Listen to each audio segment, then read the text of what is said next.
Les lectures d'aujourd'hui sont providentielles, comme souvent, et il y aurait tellement à dire, tellement de choses dans ces lectures. Je vais essayer de m'en réfléchir.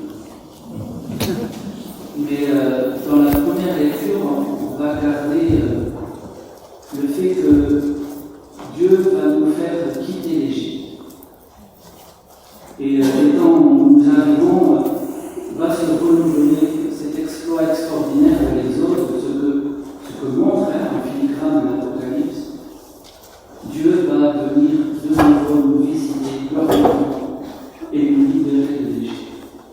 L'Égypte, c'est là où nous nous sommes faits nous-mêmes rois, où nous avons déclaré de nous-mêmes que nous étions fils du soleil, que nous étions quasiment Dieu. Nous nous sommes adorés et nous nous adorons.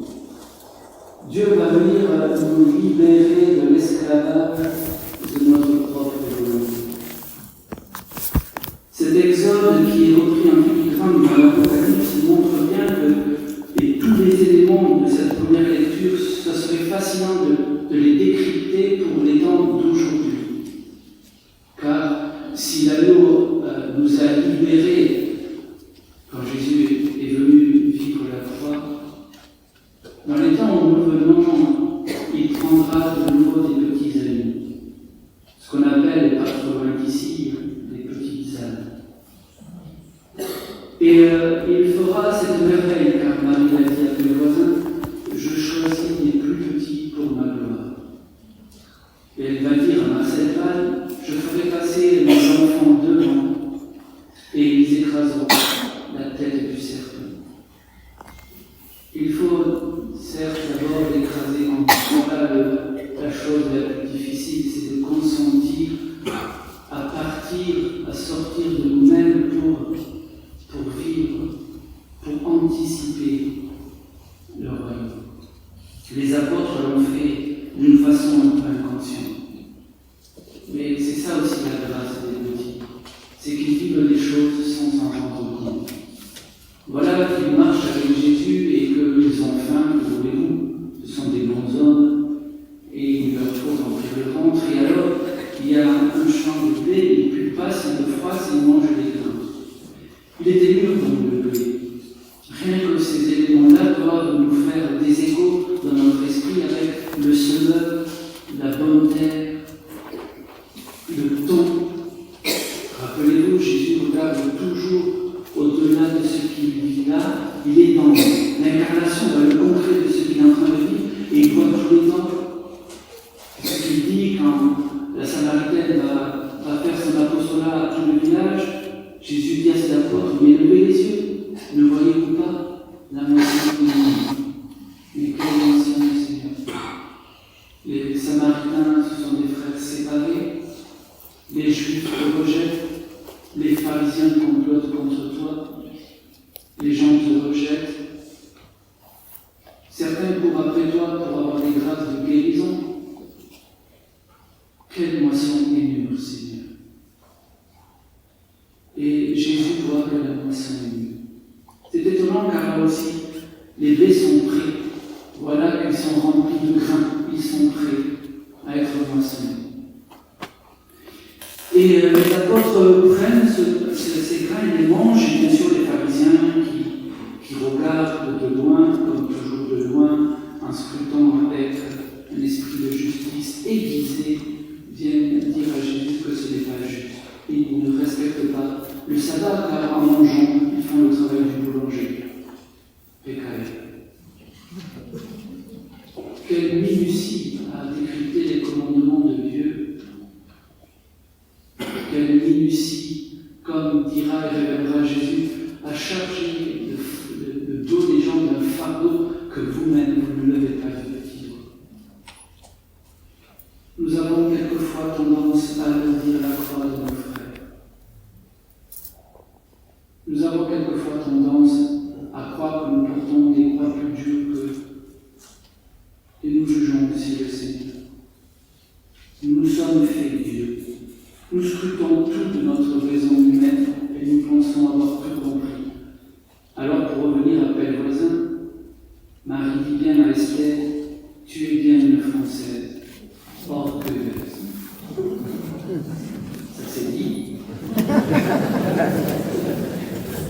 Tu veux tout savoir avant de comprendre. Et tu veux tout comprendre sans apprendre. Il faut l'appliquer même au livre du ciel. Nous ne lisons pas assez le livre du ciel. Nous voulons tout savoir de la divine volonté sans comprendre vraiment la cohérence de tout ce que le Christ a donné dans le livre du ciel. Cette catéchèse admirable, où il scrute notre cœur, où il nous demande d'être disciples, c'est-à-dire de redevenir malléables dans sa parole, pour qu'il nous travaille profondément. Car nous avons à quitter l'Égypte. Même Louisa a dû se quitter elle-même, avec toute la préparation que Jésus lui a faite. Et un jour, vous vous rappelez de cette vision qu'elle a, elle rentre dans une grande salle, un peu comme ici, puis il y avait quelqu'un sur le trône, et puis elle voit un verre qui grossit, je crois, qui est déjà très gros, et qui monte sur les pieds de la tunique, et puis qui vient et qui prend la couronne du Christ et qui se la met sur la terre. Elle trouve ça horrible. Comme si nous voyons quelqu'un dans un acte d'orgueil, nous trouvons ça horrible. Et Jésus lui dit, mais ce verre, c'est toi. C'est nous, on n'a pas besoin de dire oh, c'est nous. C'est nous. C'est nous qui voulons dire toujours à Jésus ce qu'il doit faire, comment il doit le faire, pourquoi il doit le faire, quand il doit le faire. Écoutez Jésus dans le livre du ciel, c'est pour nous faire disciples parce qu'on n'a pas pu prendre le maître. Et le maître, justement, n'a pas une acte dans ce de Jésus. On n'a pas besoin d'inventer la divine volonté, Jésus l'a révélée, la vie. Et donc les apôtres, inconsciemment, non, joyeusement, pauvrement, simplement, comme des enfants, que voulez-vous? Jésus est là. Quand Jésus est là, tout est tellement plus simple. Quand on le laisse vraiment être dans notre cœur, tout est tellement plus simple. Alors ils y vont de bon cœur. Ils empruntent les épis, les phrases, ils mangent. Jésus est là. Le royaume est là. Le Christ est là. Alors, tout est repos. Tout est fait, tout est saint.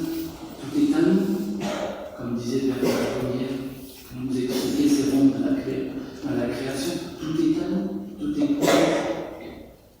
Mais les pharisiens disent non, la loi dit non. Et voilà que Jésus fait un glissement comme il sait les faire admirablement. Il y a ici bien mieux que le temple. Il y a ici le maître du sabbat. Car le Fils de l'homme est même maître du sabbat. Voilà une parole qui le condamne. Voilà une parole qui est difficile à comprendre pour eux. Mais oui, il est difficile de comprendre l'Écriture quand on n'a pas la clé de l'Écriture, comme leur a dit Jésus. Mais c'est Jésus qui a la clé de l'Écriture. Et donc il faut comprendre qu'est-ce que c'est que le sabbat dans la lumière des actes de Jésus. Le sabbat, c'est le repos. Oui, alors l'homme a compris qu'il ne fallait absolument rien faire. Rien faire parce que tout est susceptible d'un travail qui est servi. Mais dans la création, Adam travaillait, et ce n'était pas servi, et d'ailleurs il n'était pas question d'argent. Nous, quand on pense travail, on pense à argent, on pense à esclavage, à patron, on pense à tout un tas de choses. Mais le travail profond, celui que Dieu fait en créant, celui que le Christ fait dans sa rédemption, constamment. Et alors Jésus dit, vous n'avez pas lu que même le prêtre dans le temple ne respecte pas le sabbat, puisqu'il travaille. Et nous le dimanche, qu'il ne respecte pas le sabbat. Et il célèbre la messe.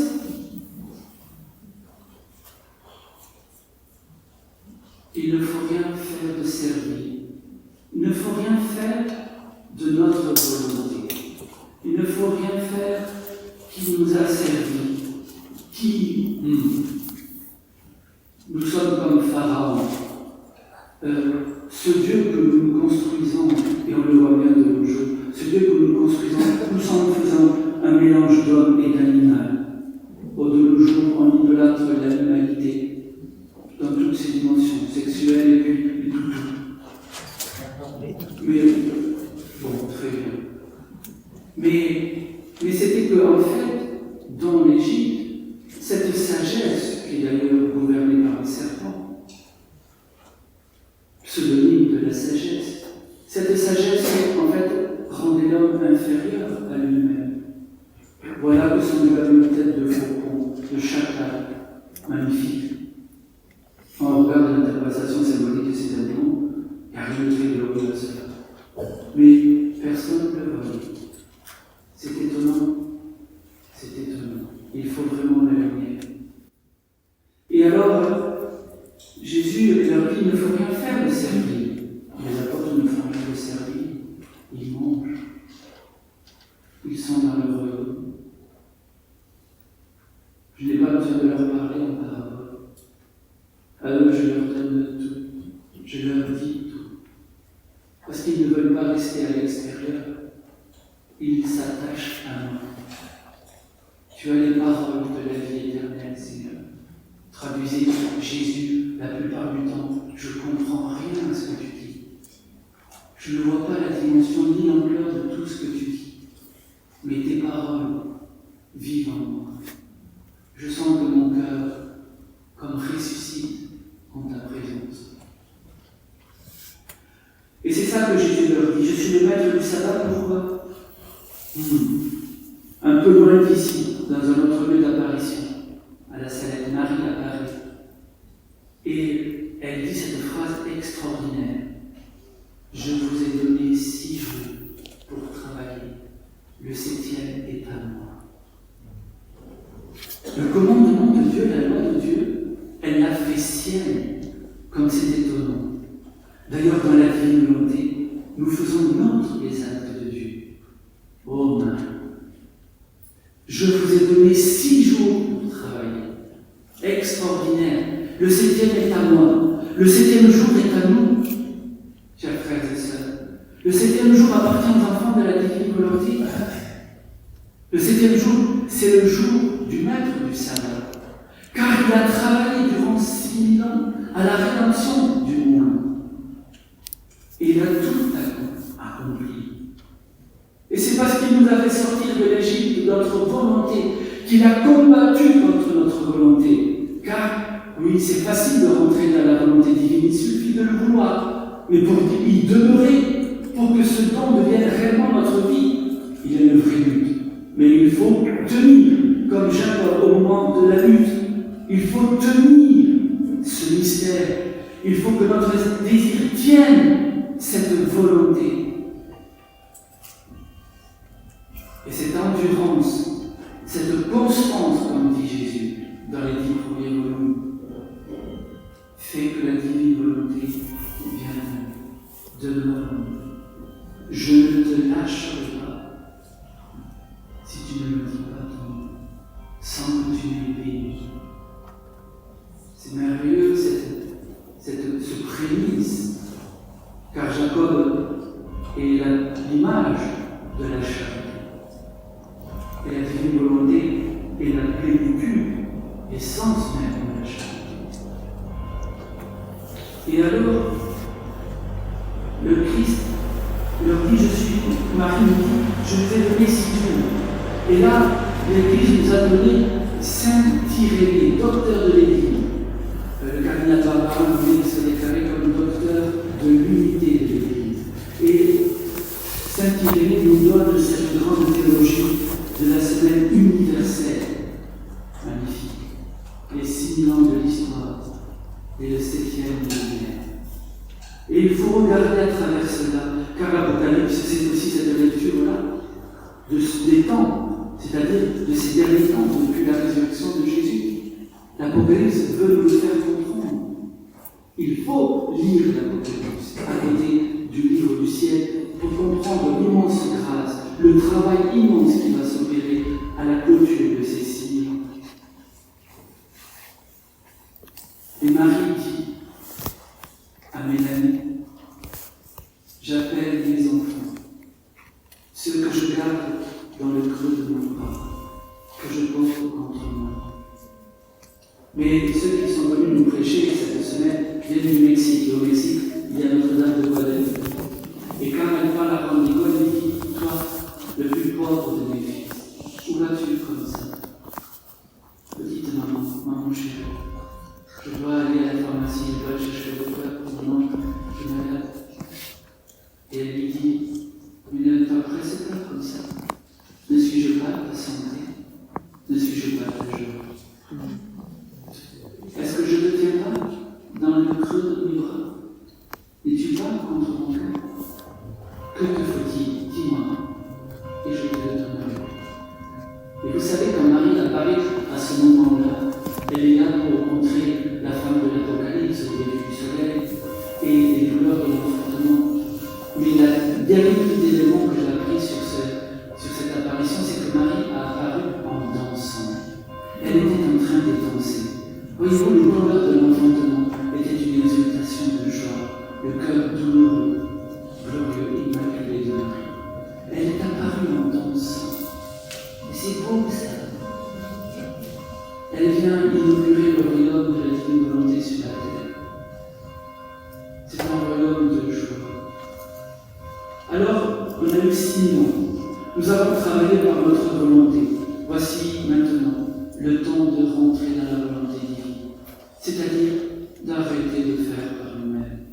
D'arrêter ce combat dans notre orgueil et de laisser le Seigneur nous tenir fermement. Le laisser venir dans nous, vivre en nous pleinement et nous vivre en nous. Réconcilier, refaire ses épousailles de ses volontés. Vous me demandez, mais est-ce qu'il faut passer par le mariage mystique pour pouvoir entrer dans la divine volonté? Bon courage. Mais de vouloir rentrer dans la divine volonté et de rentrer, de vous fusionner en elle, mais n'est-ce pas le mariage mystique de l'union des volontés? Et mieux encore, de devenir le royaume de cette divine volonté en vous-même, pour la laisser gouverner en vous. Oh, tout s'accomplit là. Tout s'accomplit là. Alors, laissons cet évangile et laissons notre raison résonnante, trop humaine, enlevons les obstacles, écoutons le livre du ciel comme des enfants. Froissons ses paroles et mangeons ses grains. Tout est prêt. Tout est prêt pour que le Christ parle à notre cœur. Tout est prêt pour nourrir notre âme. Laissons-nous donc faire. Abandonnons notre travail. Nous sommes tellement préoccupés par tout ce que nous devons faire. Nous nous sentons tellement responsables. Mais voyez-vous, j'ai ma femme, j'ai des enfants, et j'ai mon travail, et le monde ne va pas bien, et la France. Et ceci et cela, et l'Église, est-ce que ça sera un bon là, et tous ces trucs-là. Voyez qu'on se prend pour Dieu, voyez qu'on s'est fait Dieu. Mais non, frère, c'est que oui, tu as beaucoup de soucis, mais une chose est nécessaire, lis le livre du ciel. Laisse Dieu te parler à toi. Laisse-le te travailler comme il a travaillé dans la Madeleine. D'ailleurs, Lisa s'appelle Madeleine. Dans le trésor des Dominicains. Laisse-le te travailler. Abandonne tout cela, toute ta volonté, fais-la mourir en lui. Pourquoi Jésus est le maître du sabbat et il veut qu'on rentre dans ce sabbat, en lui, qui est le royaume? Parce qu'en un seul finalement, nous faisons plus qu'avec beaucoup de soucis et que Marthe a sorti tous les plats de l'argenterie, à sortir toute la belle vaisselle et toutes les nappes les plus fines et tous les beaux vases et tous les cristaux et cristal. Nous faisons beaucoup plus en disant un je t'aime dans la divine volonté qu'en nous agitant à droite et à gauche, en multipliant les activités. Mes frères, il faut quand même s'occuper de la paroisse. Oui, il faut s'occuper de la paroisse. Mais d'abord, il faut aimer. D'abord, il faut vivre dans la divine volonté. D'abord, il faut travailler dans la divine volonté. Nous faisons plus dans la divine volonté qu'en nous agitant, nous fatiguons par notre propre volonté. Avez-vous entendu cela? Avez-vous entendu ce que je viens de dire? Oui, oui. Alors, laissons le Seigneur, puisque nous allons vivre le sabbat, dans l'Eucharistie et que nous allons faire plus que tout. Nous allons nous livrer à l'amour.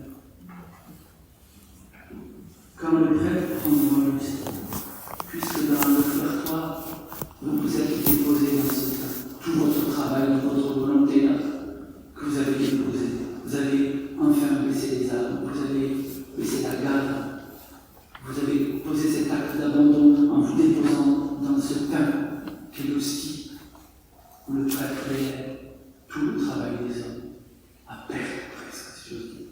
Enfin, nous nous sommes abandonnés là, dans la bataille. Le prêtre, Jésus, va prendre et dire ceci: moi, mon corps, mon travail, ma vie. Et donc, là, fusionnez-vous avec Jésus et acceptez de mourir avec lui mystiquement pour accomplir la plus grande œuvre qu'il y a eu dans l'histoire de l'humanité, le don de Jésus à la croix, le don de la vie divine à la croix.